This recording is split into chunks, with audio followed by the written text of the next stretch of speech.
Hey there, it's me and you again. How you doing?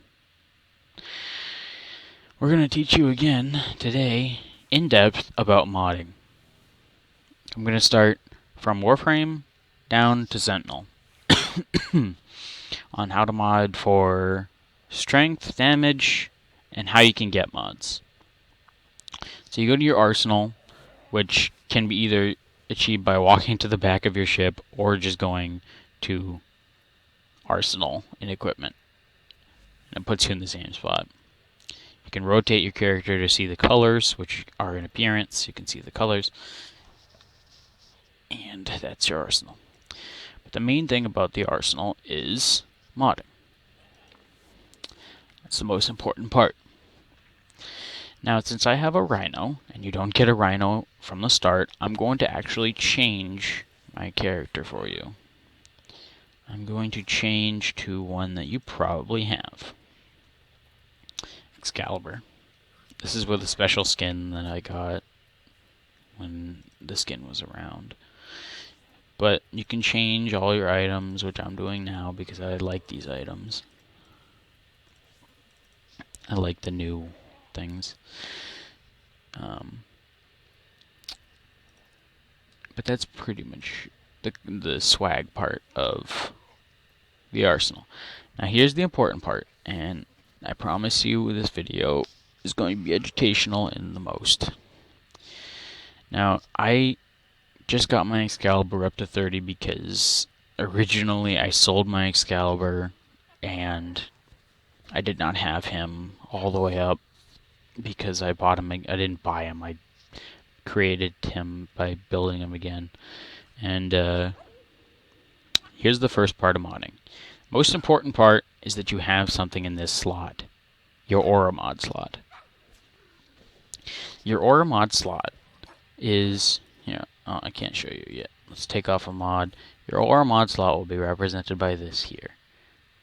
The reason why it's so important is because watch what happens when I put this on. See how I have 3 mod capacity? When I put energy siphon back on, it goes up to 10. It goes up as much as that says on the side if you put it on. Excalibur is one of the special cases, only with Necrosis see the same, where whatever aura mod you put on, it will neither be a detriment nor a strength. The energy siphon mod or any other mod cannot be put down by this, as you can see. I don't know the right word to say for it, but I'm going to show you character like Mag what happens when you have a matching aura slot. As you can see, I can't take that off because I need to take this off. Still can't take it off. Her aura polarity is a dash. And energy siphon is a dash polarity. And if it matches, it doubles the amount of the mod that's on there. So it gives you double 7. I'll put my mods back on. I'll tell you about the mods after. Let's go back to Excalibur because you're still going to want to know how to mod them up. Now, I focused my mod around Radial Javelin. This might not be so good, but it does do a lot of damage. Radial Javelin does, if I'm not mistaken, 1,000 or 2,000 slash damage to every enemy with a plus 30% power strength. That makes it a lot better. Let's teach you about modding. First off, you're going to have your character's abilities, which will be matching this polarity. Normally, Radial Javelin at this rank 3, costs double that. It costs 14 energy. That's 14 of your mod capacity. And if you take that off, you can see it on the bottom that it would say, or 13. It rounds up. So you can see there, I like it over here because it makes a block and I'm a little OCD. That radial javelin is perfectly matching that. And that's because it's matching for all four here. This one doesn't match, as you can see in red. So it's going to add, because flow is at max rank is a 9, a rank 9, or it costs 9 energy. There are certain tiers where it will take away more energy and more. So like, say if I didn't have a slot that matched radial javelin, like say I put radial javelin in here, but I'd have to take off this mod.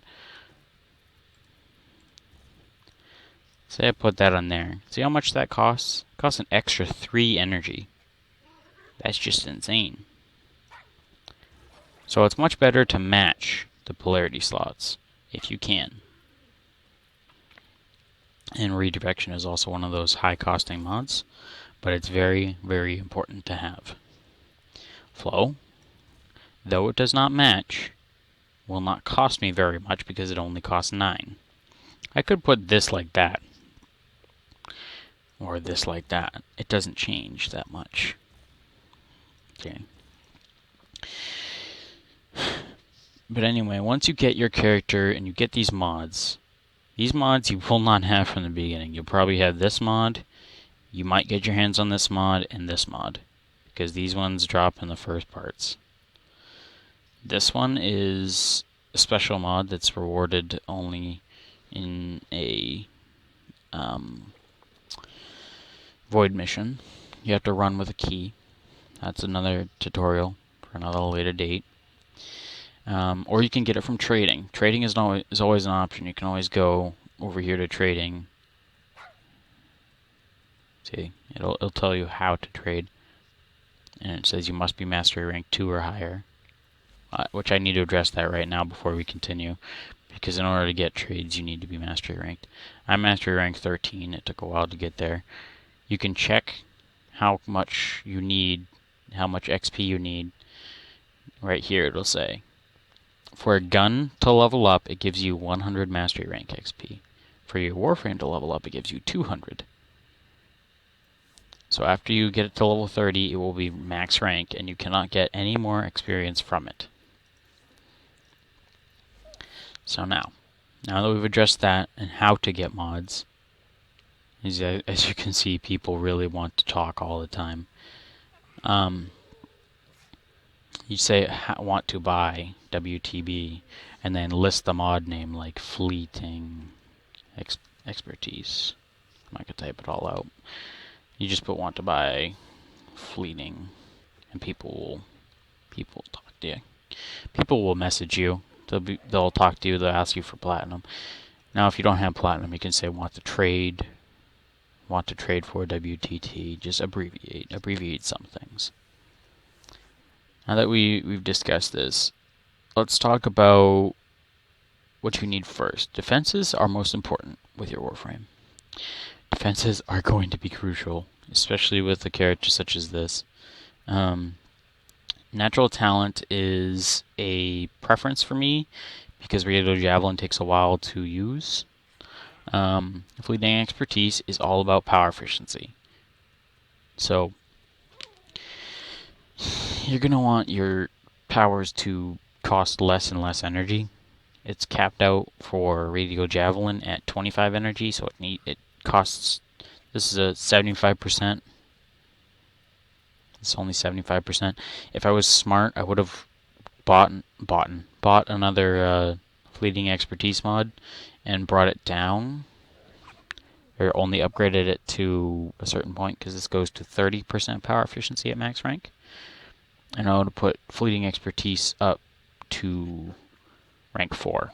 So I would have gotten only a 50% power duration loss. Because as you can see on the bottom there, it reduces your power duration, which is not very nice for radial blind. I'm not using that configuration, and I'm not going to.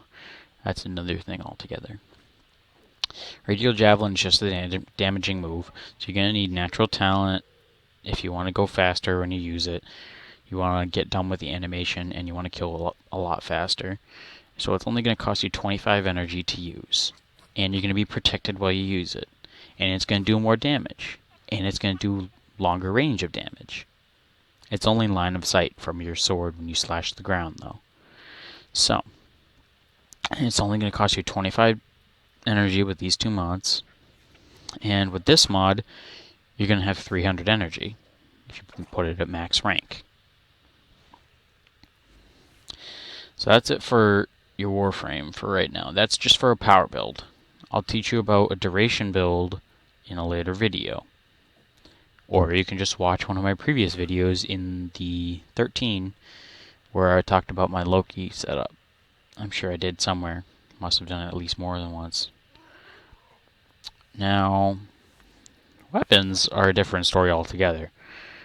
Most weapons, you just want to do the maximum amount of damage. Unless you want to test your computer like me, and I like putting split chamber on. And I use the Qantas second fire mode. But let's use a weapon that you would know. MK1 Bread. Now for me, I've formatted the MK1 because I want to see what I can do with it. It's probably not a good idea for you to format it, just because it's going to be a really, really bad gun in the beginning, and pretty much throughout the entire game. No matter what you do, you're going to want to get a Serration mod. You're going to level it up as much as you can. You don't need a max Serration unless you want to be doing the maximum amount of damage. A max Serration, you can never find someone to trade you for it, unless you have a mod of equal value.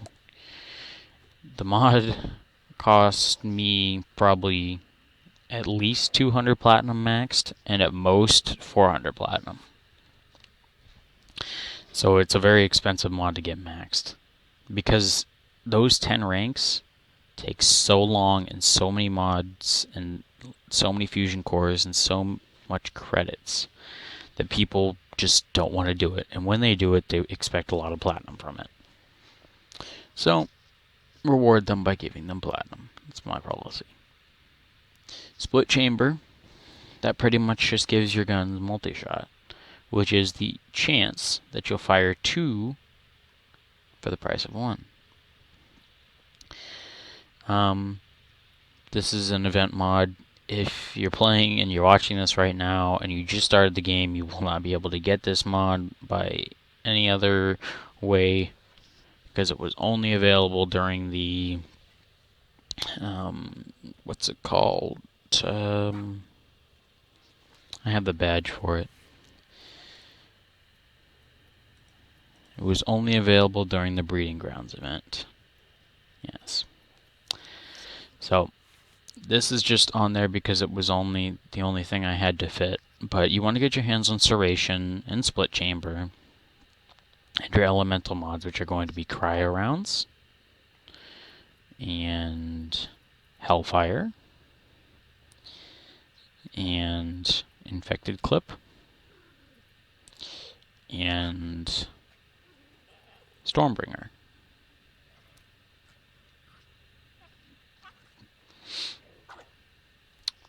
Those are your elemental mods. At least the first ones you can get. This one is also an elemental mod, but it's a dual purpose. It has status chance. I just put it in there for an extra bit of damage. For you right now, I will only focus, if you're just starting out and trying to get better, just focus on getting the elemental mods.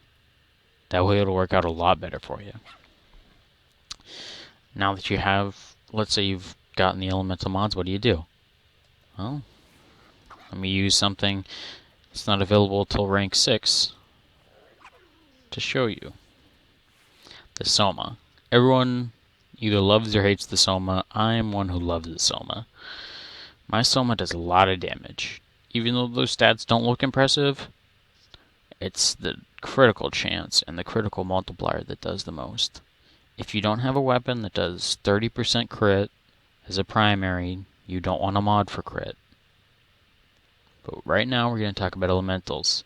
Elementals do a portion of damage in your normal damage. 90% of your normal damage will be your first plus your second combination. So in order from left to right as if you were reading this. Stormbringer and Hellfire combined make radiation. Plus infected clip just means toxin. You can't have a 3 combo. That would be nice, and I'm sure that they'll think of that in the future, but you can't have a 3 combo yet.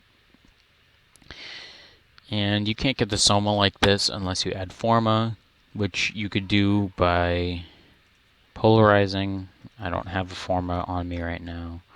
So, let's teach you about modding. Here. Stormbringer and Infected Clip and Hellfire, all good mods. You want all of these maxed. You want them as high as you can get them, and you want to be able to put them in your gun. You're going to need, if you're going to be keeping a gun, you're going to need this blue thing down here. It'll be right there. It'll say install. It's an Orkin catalyst. It doubles the mod capacity. Same thing for Excalibur, except his is an Orkin reactor. It's yellow. So, with this build, I'm able to do about 800 damage, at least, to any Grenier I shoot. The split chamber will make that times 2 if I get a successful bullet. But it will look like 800, but it'll be doing 1600. Serration maxed, and heavy caliber, which is another thing that increases damage but reduces accuracy because it's one of those mods that does that. Both of these both do the same thing. They increase damage, the base damage of the gun, which is what you want. I have Point Strike to increase my crit chance because I have 30% crit when I start out.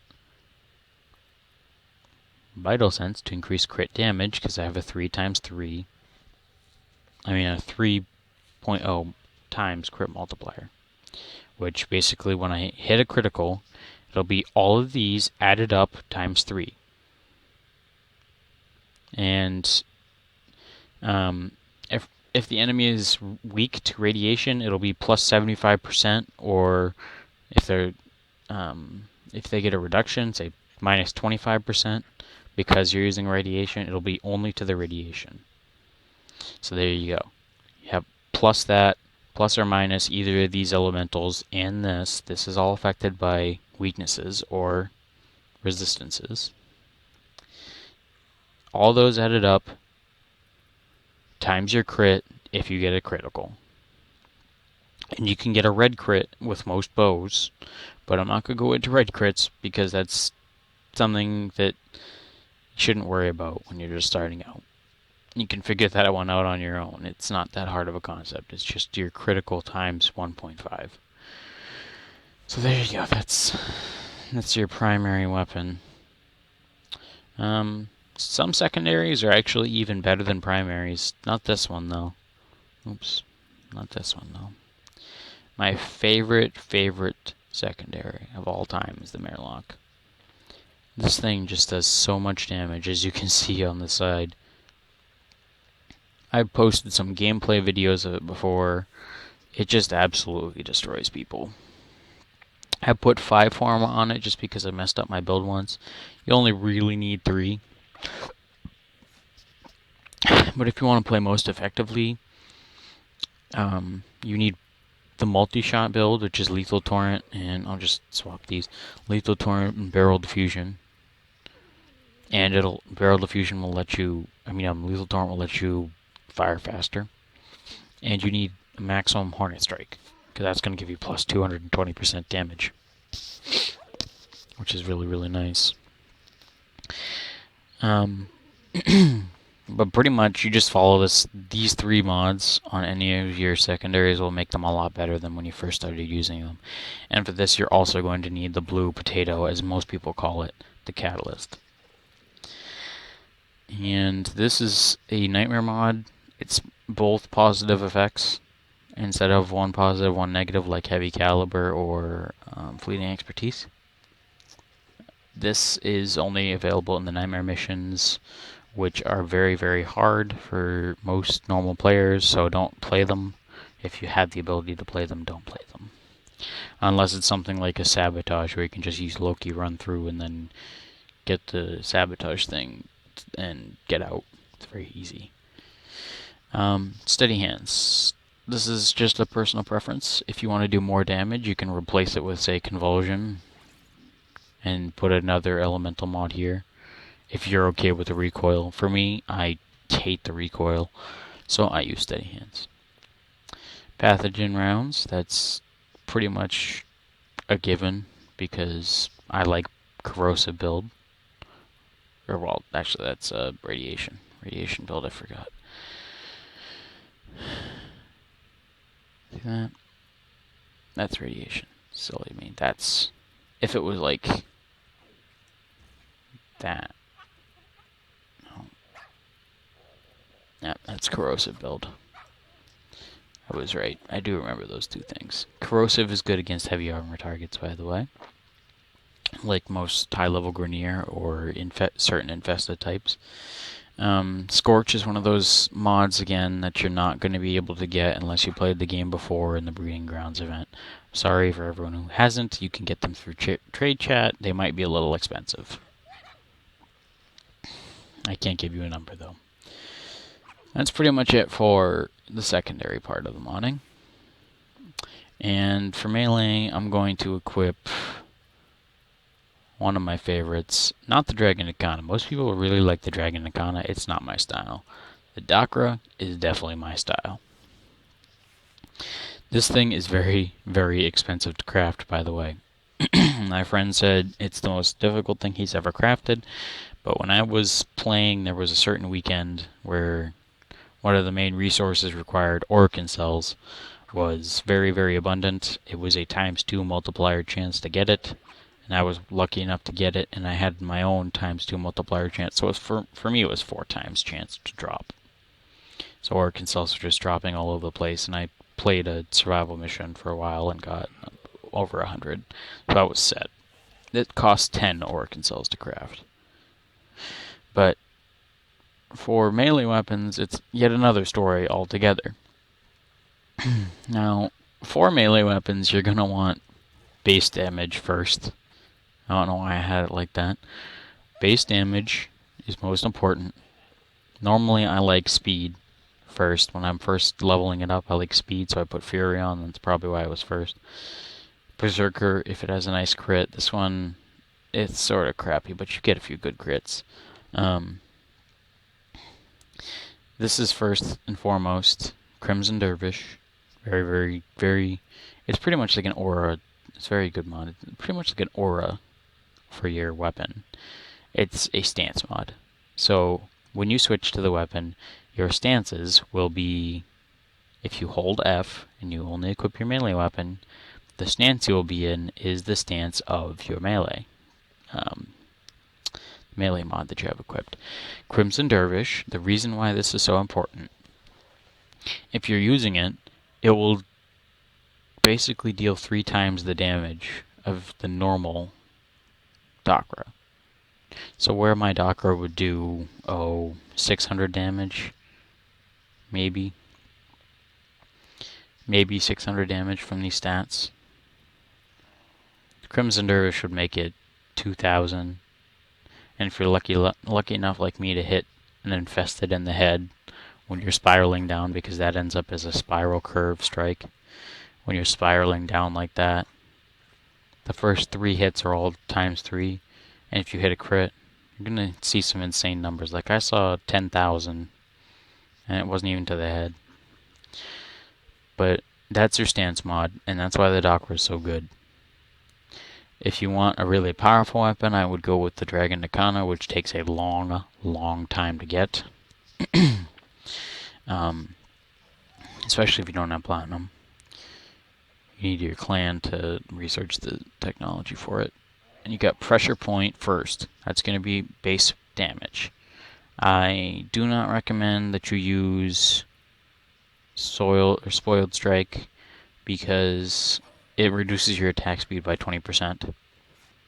And that's not something that you want on certain weapons. Like melee, no, you want to melee as fast as you can. That's why I have Berserker and Fury. It would give me a 60% speed bonus.